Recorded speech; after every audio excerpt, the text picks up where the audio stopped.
to me because I felt it was that important. And I prayed and I prayed and I prayed. And it wasn't until about 2 weeks before we were set to go to Poland that the Lord spoke to me. And he says, you're going to be dealing with two spirits in the country of Poland. One is guilt, and the other one is shame. They're kind of like this, guilt and shame together. Now we know, most of us, I believe, know that one of the issues in World War II with Poland is that's where the death camps were, where they incarcerated the Jews, and then they killed them. And so we went there. We went to Auschwitz, and then we went to Birkenau right after that. It's just a few miles down the road. Very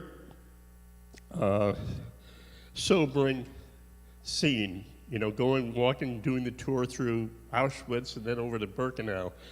But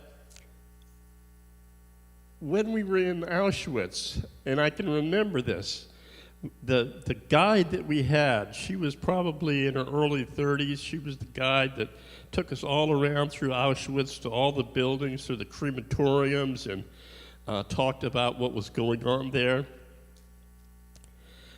I made an observation, Brother Dykes. She talked to us for hours on end about all these places we went to. But I noticed one thing about her. She never looked us in the eyes. And she was a tour guide.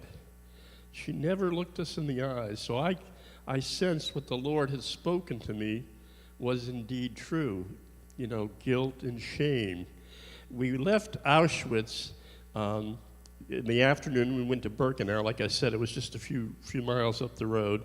And as we were walking through the gates of Birkenau, where the train would have come in with all of the train loads of Jews to go to the gas chamber there in Birkenau, we were walking with her, and I think she might have stopped and started to describe some things that we were observing there as we were walking along these buildings, or where there were buildings.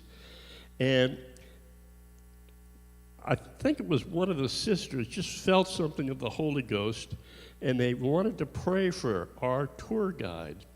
So they laid hands on our tour guide, and they began to pray for her. They felt something that I had already felt earlier in the day about this guilt and shame. Anyway, they began to pray with her and pray for her, and she began to shake, and tears began to come down her face. It was like something was trapped inside of her, that she just had to get it out because it's been there so long that she was tormented. It was almost like a tormenting spirit in her persona. And so they prayed for her, and and the tears came down. And I really felt that was so important in her life at that moment. She was able to release the spirit that had attached itself to her. And so, coming to New Orleans this time, again, I was praying about, we went down to the city the last time we were here. I believe we did a very effective prayer walk in the city. But I felt there was something else that maybe we overlooked. And I began to pray and ask the Lord, Lord, can you show me something perhaps that maybe we neglected to do? We prayed where we needed to pray. We went to the high places. We went to the city hall. We went to the police department. We went to all these places, and you need to do that. Those are strongholds.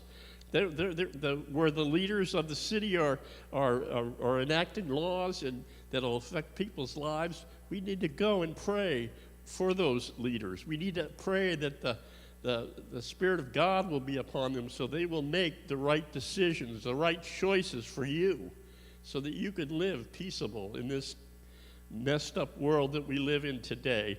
So I began to pray, and on my computer at home, I have a lot of, I've been serving God for 42 years now, and